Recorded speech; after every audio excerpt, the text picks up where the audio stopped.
anche delle relazioni Italia-India nell'ambito delle principali convenzioni internazionali. Prego Marco. Grazie mille Riccardo. Forse hai il telecomando perché ho una presentazione.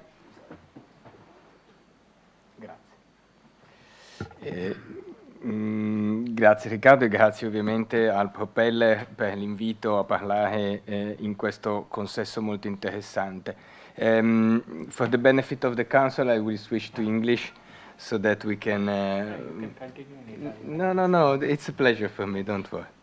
So, the purpose of my presentation is to provide you a framework of what are the legal relations between European Union and India on one side, and between Italy and India on the other side, focus on the relationship related to the shipping business. But before entering into the detail of my presentation, let me show you some data about the trade between European Union and India. From this slide, which comes from the European Parliament Research Service, we can see that the global trade on 2022, the global trade between India and European Union was about 115 billion of euros, and with an asymmetrical relationship between India and European Union, because we see that European Union is for India the second largest trade partner after US, whereas for the European Union, India is the 10th commercial partner in the world. And then we see also that if we look at the single data, we see that Italy, among the European countries, is the third commercial partner of India, both in terms of export and import. The main the trade regards mainly manufactured goods. You can see the data from these slides.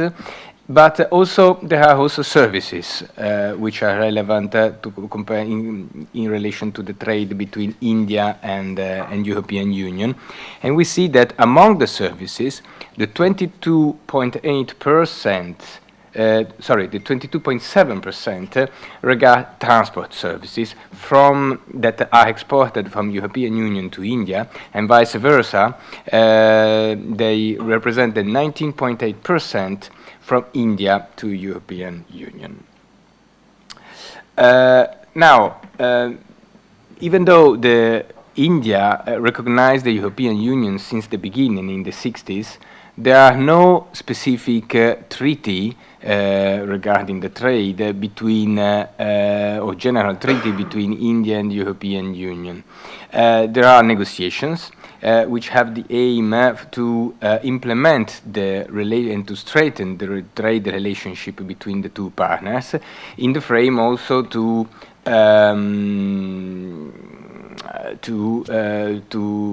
reach the goal of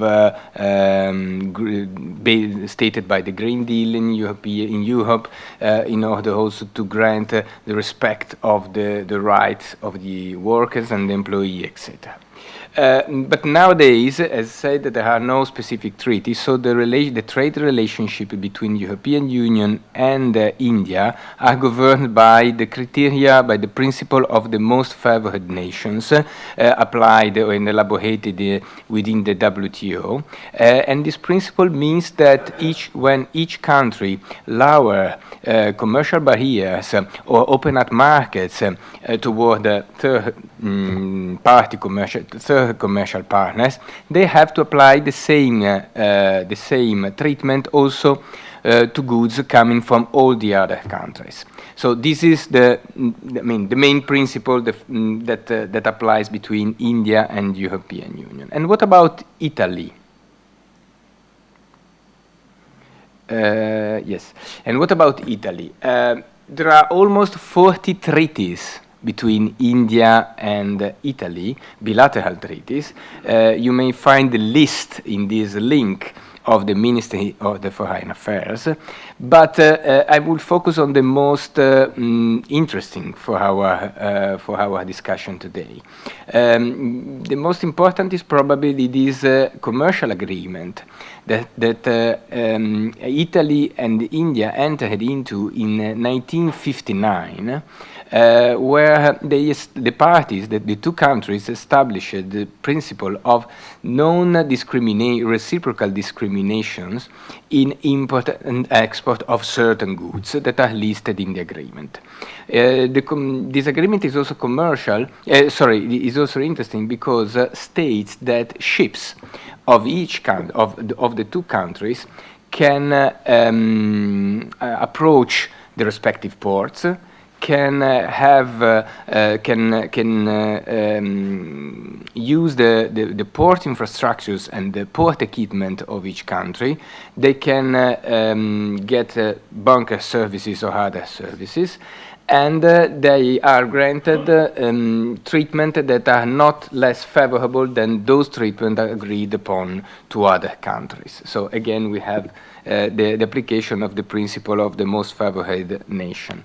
This agreement has been updated in '64, where the parties simply updated the list of goods that are not discriminated each other, and they clarified that the agreement does not apply to those coastal services and maritime activities which each country reserves to nationals.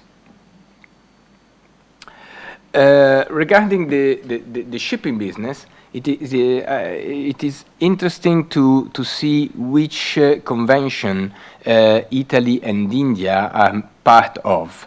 India, of course, is part of the International Maritime Organization and therefore adhere to the convention regarding the safety of the life at sea, the SOLAS, and the environment, the MARPOL, and the maritime and the maritime work, meaning that the MLC 2006, which grant to seafarer minimum rights in terms of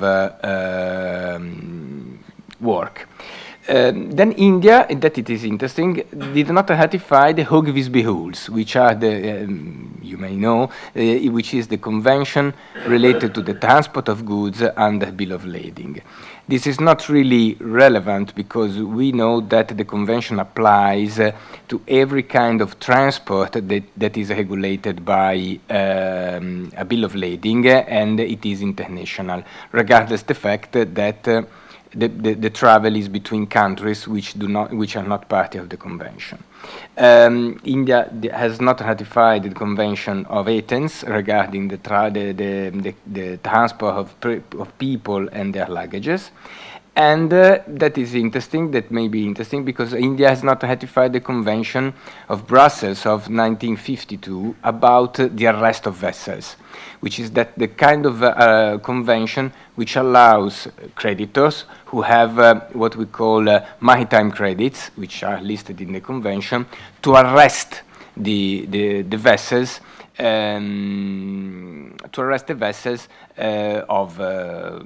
to secure debts, etc. On the contrary, India is part of the Montreal Convention regarding the air transport, okay, both of persons, luggages, and goods. Another point, India has not ratified the Convention of the International Sale of Goods, meaning that every time we enter into a relationship within Indian companies, it should be helpful to recall all the convention or a law like the Italian law which incorporates the convention.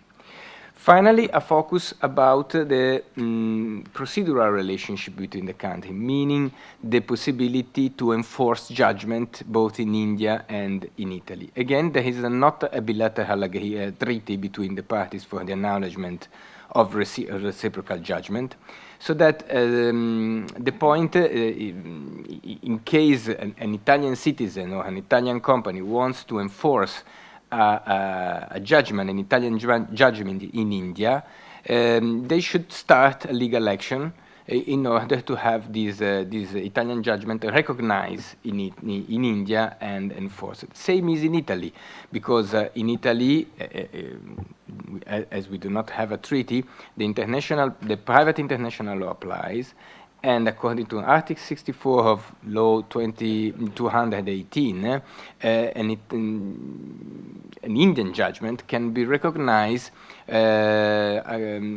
according to certain principles, meaning that the rights of the party has been granted, in particular the contradiction right, meaning that the writ of summons has been properly served, and the decision rendered by the Italian judgment is not in contrast with the public order principle in Italy, etc. I hurry because I know that I have not so much time. And I conclude saying that both parties are members of the Convention of New York of 1958 for the reciprocal acknowledgement of arbitrational award. And this is very important because under a practical profile, if you need to enter into a contract between with an Indian company, it would be much helpful to provide for an arbitration clause in the contract, because we know that both parties are members of the convention, so it would be much easier to have an arbitration award recognized in India and in Italy rather than a judgment. And I conclude, and I thank you for your attention. Grazie Marco per averci dato questa visione dei trattati, delle relazioni internazionali intrattenuti dall'India con l'Europa e con le convenzioni internazionali, e soprattutto